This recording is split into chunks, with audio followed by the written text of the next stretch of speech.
Hello everyone, welcome to my channel Anita guide. आज हम इस वीडियो में ट्रायल बैलेंस क्या होता है, कैसे तैयार करते हैं, वो सारा डिस्कस करेंगे। ट्रायल बैलेंस एक ऐसी लिस्ट है डेबिट एंड क्रेडिट बैलेंसेस की which are extracted from laser.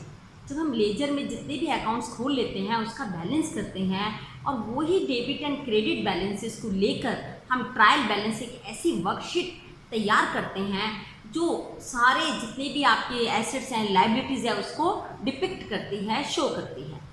और trial balance is very important. Why? Because it is going to help you to have bird's eye view, कि आपको company के जो assets and liabilities है उसकी एक summary के बारे में पता चल जाता है।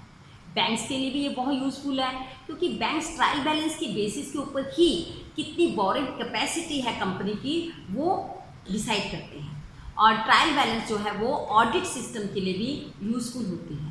तो ट्रायल बैलेंस हम जब तैयार करते हैं तो उसके कुछ रूल्स हैं, जैसे जितने भी एक्सपेंसेस हैं, एसेट्स हैं, ये सब ड्राइंग है, डेप्रिसिएशन है, लॉसेज हैं, they are always having debit balance in trial balance. तो ट्रायल बैलेंस में सभी एक्सपेंसेस को, लॉसेस को और जो आपके एसेट्स हैं इन सब का हम डेबिट साइड बैलेंस शो करते हैं। जैसे कैश अकाउंट है, बैंक अकाउंट है, ड्राइंग अकाउंट है, परचेसेस हैं आपकी, सेल्स रिटर्न है, और इसके अलावा जितने भी एक्सपेंसेस हैं, सैलरी पेड, इलेक्ट्रिसिटी, इन सबको हम डेबिट साइड शो करते हैं। जबकि ट्रायल बैलेंस की जो क्रेडिट साइड है, क्रेडिट बैलेंसेस जो है वो जितने भी आपके लाइबिलिटीज़ हैं, कैपिटल है और जितने भी प्रोविजनल लाइबिलिटीज़ हैं उन सारी लाइबिलिटीज़ को, गेन्स को, इनकम्स को हम शो करते हैं क्रेडिट बैलेंस में। तो ट्रायल बैलेंस इस तरीके से तैयार किया जाता है। इसमें मैंने एक प्रैक्टिकल प्रॉब्लम लेकर आपको बताया है कि हम किस प्रकार से लेजर से बैलेंसेस को एक्सट्रैक्ट करके ट्रायल बैलेंस बना सकते हैं। अब ये जो ट्रायल बैलेंस का एक तो आई बर्ड्स व्यू हो जाता है, दूसरा ये है कि आपका ये ऑडिट के काम आता है, तीसरा ये है कि बैंक्स को एक रूपरेखा पता चल जाती है फाइनेंशियल पोजीशन की। और हम ट्रायल बैलेंस की बेसिस में ही फाइनेंशियल स्टेटमेंट जो हम आगे तैयार करेंगे, जैसे आपका अगर आपका है profit and loss account, trading account, balance sheet, तो ये सारे भी हम ट्रायल बैलेंस की बेसिस के ऊपर ही तैयार करते हैं। तो trial balance is very very pertinent to prepare. और आप चलिए हम अभी एक प्रैक्टिकल प्रॉब्लम की हेल्प से ट्रायल बैलेंस जो है वो तैयार करना सीखते हैं। ट्रायल बैलेंस तैयार करने के 3 मेथड हैं। एक है टोटल मेथड, फिर बैलेंसिंग मेथड, इसके बाद कंपाउंड मेथड। लेकिन जो मैंने प्रैक्टिकल प्रॉब्लम सॉल्व की है वो बैलेंसिंग मेथड से सॉल्व की है, क्योंकि बैलेंसिंग मेथड जो है वो बहुत ही पॉपुलर है और उसी के हेल्प से जो है ट्रायल बैलेंस यूजुअली तैयार की जाती है। तो आइए शुरू करते हैं ट्रायल बैलेंस। आप फॉर्मेट देखिएगा, इसमें serial number, ledger account, particulars लिख सकते हैं आप यहाँ पर, ledger folio, debit and credit balance, ऊपर ट्रायल बैलेंस एज ऑन 31 जनवरी, जो भी क्लोजिंग डेट है और जिसका भी बना रहे हो वो लिखना है आपने। पिछली वीडियोस का मैं लिंक दूंगी, आप वहाँ पर जाकर देख सकते हैं। इन ट्रांजैक्शन से हमने जर्नल एंट्रीज तैयार की थी और उन जर्नल एंट्रीज को पोस्ट करते हुए हमने लेजर तैयार किया था। तो अब लेजर से ही हम क्या बनाएंगे, ट्रायल बैलेंस। तो ये लेजर है, ये सारे अकाउंट्स मैंने खोले थे और ये कैश अकाउंट अलग से खोला था क्योंकि ये ज़्यादा था ट्रांजैक्शन इसमें, तो कैश अकाउंट मैंने अलग से खोला था और ये सारे अकाउंट्स खोले थे। अब इन्हीं अकाउंट्स का जो बैलेंसेस हैं, क्लोजिंग बैलेंसेस आए हुए हैं, वो सारे हमने ट्रायल बैलेंस में डालने हैं। तो देखिए, आपने जब ट्रायल बैलेंस में डालना है बैलेंस तो किस तरीके से डालेंगे। जैसे ये राम्स कैपिटल अकाउंट है, अब इसका बाय कैश अकाउंट था 20,000। जब हम यहाँ पर टू बैलेंस कैरी डाउन लिखते हैं, इसका मतलब ये क्या है, क्रेडिट बैलेंस है। तो हम राम्स कैपिटल अकाउंट सबसे पहले लिख देते हैं यहाँ पर लेजर में, राम्स कैपिटल अकाउंट। कितना था इसका, 20,000 था। कौन सा बैलेंस है, 20,000। मैंने आपको बताया ही है कि जितने भी कैपिटल है, लाइबिलिटीज़ हैं, गेन्स हैं, इन सब का बैलेंस कौन सा होता है, हमेशा क्रेडिट बैलेंस होता है। अब हम देखेंगे अगला देखेंगे हम, ड्राइंग अकाउंट था यहाँ पर। तो ड्राइंग अकाउंट आपका था 500 रुपये। अब ये है, अगर क्रेडिट साइड आया है तो वो डेबिट बैलेंस होगा। तो ये 500 रुपये क्रेडिट साइड आया था, तो ये कौन सा बैलेंस होगा? डेबिट बैलेंस होगा। तो यहाँ पर हम लिखेंगे ड्राइंग अकाउंट, और ये कितना था? आप अकाउंट बार बार लिखने की ज़रूरत नहीं है, सिर्फ आप नाम ही लिखते जाएंगे अकाउंट का तो भी बहुत है। और ये जो ड्राइंग अकाउंट है ये था आपका 500 रुपये, तो ये कौन सा बैलेंस है? Debit balance. अब इसके बाद हम अगर लिखते हैं कैश अकाउंट, क्योंकि कैश सबसे हैवी है, इसे ख़त्म करते हैं और जो हो रहा है उसके ऊपर राइट लगा देते हैं। कैश अकाउंट का जो आपका डेबिट बैलेंस था वो डेबिट बैलेंस था आपका 7700। अगर आपने क्रेडिट साइड में क्लोजिंग किया है तो वो डेबिट बैलेंस है, अगर आपने डेबिट साइड क्लोजिंग की है तो that is your credit balance. तो ये 7700 क्या है? Debit balance. तो कैश अकाउंट आपका हो गया।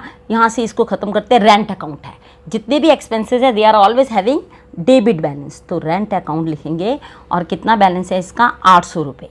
तो देखिए क्लोजिंग साइड में हमने इस साइड में क्लोजिंग की है क्रेडिट साइड में, तो ये कौन सा बैलेंस होगा? Debit balance. 800 रुपये रेंट अकाउंट के हो गए। अब ये तीनों हो गए। अब इधर देख लेते हैं, कैपिटल अकाउंट आपका हो गया है। फिर अब ये श्याम एंड सन्स है। अब हम देखते हैं क्लोजिंग किस तरह के। इन दोनों का तो क्लोजिंग हो चुका है इसलिए इसको लेने की ज़रूरत नहीं है।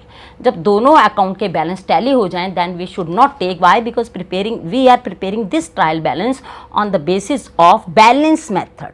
ये कौन सा मेथड चल रहा है आपका? बैलेंस मेथड से हम कर रहे हैं। यही मेथड जो है पॉपुलर मेथड है, इसी को हम करेंगे आगे। हम देखते हैं श्याम अकाउंट का तो टैली हो गया था इसलिए हम इसे नहीं लेंगे। अब देखिए इलेक्ट्रिसिटी क्या है? एक्सपेंसेस है, ऑलवेज हैविंग डेबिट बैलेंस। वैसे भी हमने क्लोजिंग कहाँ की है? क्रेडिट साइड की है। जब हम क्लोजिंग में बाय बैलेंस कैरी डाउन लिखा है, इसका मतलब ही है कि इलेक्ट्रिसिटी का क्या है? डेबिट बैलेंस है। इलेक्ट्रिसिटी का कितना बैलेंस है? 1000। फिर जितने भी हमने बाय बैलेंस टू बैलेंस लिए हैं उसी को हमने आगे रिकॉर्ड करना है। आगे आपका है इलेक्ट्रिसिटी हो गया। अब आपका आगे बैंक अकाउंट, जो हो रहा है उसके ऊपर राइट मारते चाहिए ताकि कोई कंफ्यूजन ना रहे। अब बैंक अकाउंट भी क्या है? एसेट है, and assets are always having debit balance. और इसका भी हम देखेंगे डेबिट बैलेंस अगर है तो लेंगे। लेकिन देखिए बैंक अकाउंट में क्या हुआ है? दोनों तरफ एंट्री आ गई, कहीं भी बैलेंस कैरी नहीं किया है, इसका मतलब ये टैली हो गया है। It will not be carry forward. अगर दोनों तरफ से टैली हो जाए और हमने बैलेंस कैरी फॉरवर्ड नहीं लिया है, कैरी डाउन नहीं लिखा है, तो वो अकाउंट हम ट्रायल बैलेंस में नहीं लेंगे।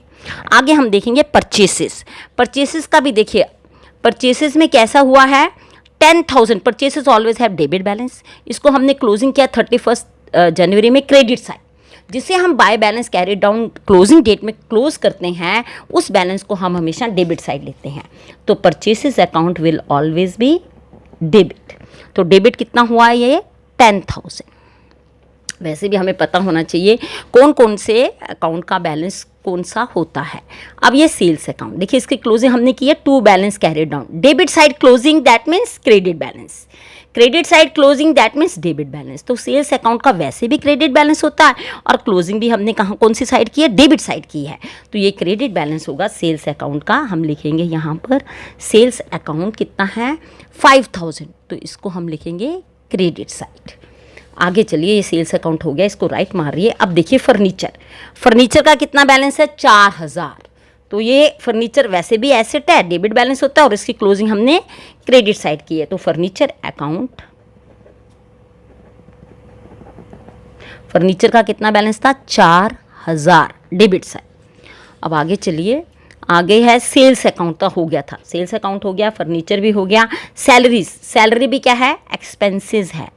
तो सैलरी भी एक्सपेंसेस है इसलिए ये डेबिट साइड आएगी 1000। तो सैलरी भी हो गया। अब मेरे हिसाब से सारे ट्रांजैक्शन के सारे अकाउंट हो गए हैं। जो दोनों तरफ से टैली है वो नहीं हमने उठाने, जिनके बैलेंसेस है चाहे क्रेडिट साइड में लिखे हुए हैं या डेबिट साइड में लिखे हुए हैं वो हमने सारे उठा लिए हैं। अब हम टोटल करेंगे। अगर हमारा टोटल नहीं टैली होता इसका मतलब हमने अभी भी कोई ना कोई अकाउंट मिस किया है। तो एक बार हम टोटल करके देख लेते हैं। ये तो बहुत ईजी हो गया, यहाँ का तो 25,000 ईजिली टोटल हो गया। अब यहाँ पर करते हैं 77,000 एक प्लेन कागज़ में कर लेते हैं ताकि जल्दी हो जाए। 577 8200 ये आ गया और यहाँ पर 1800 आ गया और ये आपका आ गया 10,000, यहाँ पर 5,000।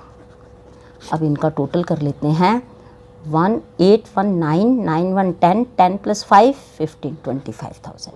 तो ये दोनों तरफ से आपका जो है ट्रायल बैलेंस टैली हो गया है। That means it shows arithmetical accuracy. अगर ये दोनों तरफ से टैली हो जाए, इसका मतलब आपके ट्रांजैक्शंस में, आपके लेजर में कम से कम कोई प्रॉब्लम नहीं है। आपने सारे लेजर में से उठा लिया है जो आपके ट्रांजैक्शंस हैं या आपकी जो पोस्टिंग है, लेजर बैलेंसेस है, वो सारे बैलेंसेस आपने उठा लिए हैं।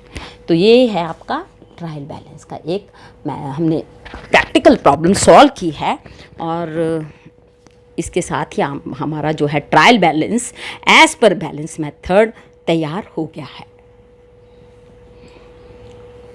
तो आपको पता लग गया होगा कि किस प्रकार से ट्रायल बैलेंस जो है अर्थमेटिकल एक्यूरेसी प्रूव करते हैं और किस तरीके से हम ट्रायल बैलेंस बैलेंसिंग मेथड के द्वारा जो है वो बनाना सीख सकते हैं। तो ये ट्रायल बैलेंस का भी मैंने आपको डिस्क्रिप्शन बॉक्स में असाइनमेंट दिया है, आप ज़रूर वो असाइनमेंट कीजिएगा। और अगर आपको मेरी वीडियो में कोई भी कमी नज़र आ रही है या आपकी कोई सजेशंस हैं तो प्लीज़ अपनी सजेशन कमेंट बॉक्स में ज़रूर लिखिएगा, मैं उसे ज़रूर फॉलो करूँगी ताकि मेरी वीडियोस आपके लिए और ज़्यादा यूज़फुल हो सकें। तो मेरी इस वीडियो को आप ज़रूर लाइक कीजिए, शेयर कीजिए, कमेंट कीजिए और मेरे चैनल को ज़रूर सब्सक्राइब कीजिए। Thank you everyone.